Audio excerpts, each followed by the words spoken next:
Welcome back to another session.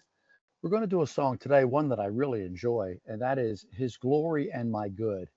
I was looking at the song and I didn't just want to do just a standard 2/4 backbeat, a soft rock beat. I didn't want to do that. So I listened to the song and I came up with a little bit of a different rhythm. There's a few things I'd like you to notice, and hopefully you'll incorporate it into your playing. Um, one person isn't better than the other. Some people have ideas, and I listen to people play. I listen to a lot of people play. I download music I listen to. I listen to what the drummer's doing. I try and figure out what he's doing, why he's doing it, and I learn from people. So I'm just going to share some of the things that I do, and maybe you'll like them, maybe you won't. Maybe you'll decide to bring them into your playing. Uh, one is that, just so you know, the worship leader prefers that I'll do some timekeeping. Usually in the beginning of this song, there's no drums at all for like the first verse or so, maybe the first verse and the first chorus. But you'll see that I'm doing some hi-hat, and I kind of learned to have the hi-hat open, but keep it closed with my hand.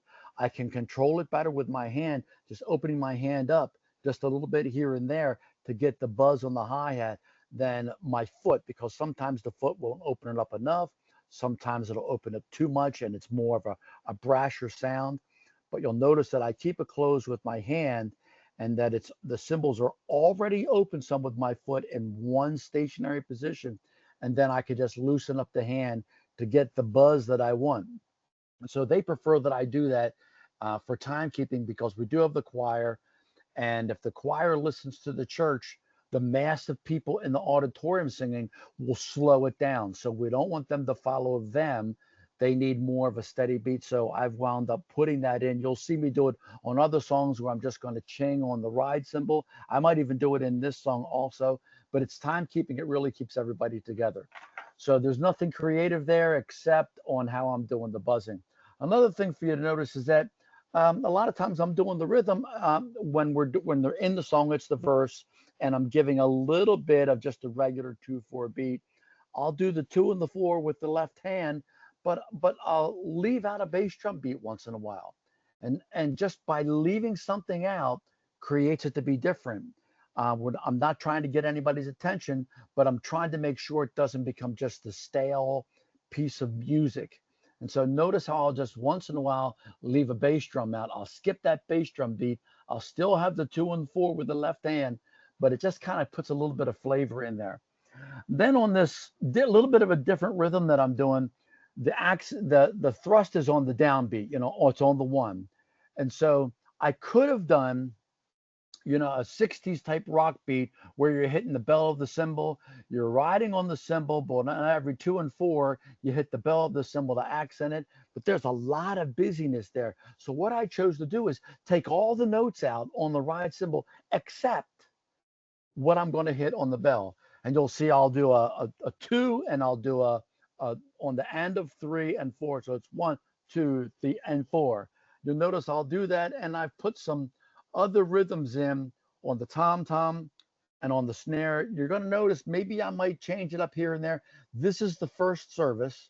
We did it again in the second service, and just so you know, I hit the cymbal, I come down onto the floor, tom tom, and I quickly come over to the snare.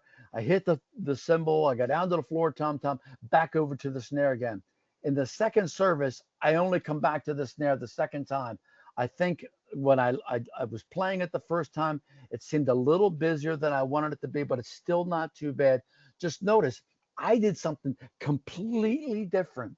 It still feels like a regular 2/4 backbeat, but it's completely different. I've taken a lot of things out and made accents or emphasis on other things. So when we were all done, the guitar player, who's a music major, said, "Man, I really like what you did on that song. I really like how it's a lot different." And it was just something simple, and I wanted to think outside the box. So as you listen to it, you know, hear what I'm doing. But the biggest thing I'd like you to get is, how did I think outside of the box? And what did I do that was completely different? I still kept the song going, but I did less, and less seemed to make it better, because what was there were accents to the song. It still gave the thrust and the downbeat, but it had a flavor of something that was different. Watch for the double crashes. I really like that.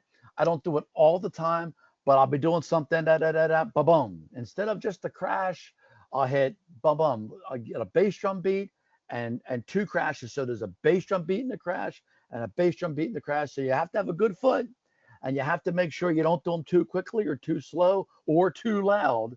But when you put those double crashes in, it really changes things, and it just kind of wakes the song up just a little bit. And so I hope you enjoy it. Learn from the abstract. Less is better. Think outside the box.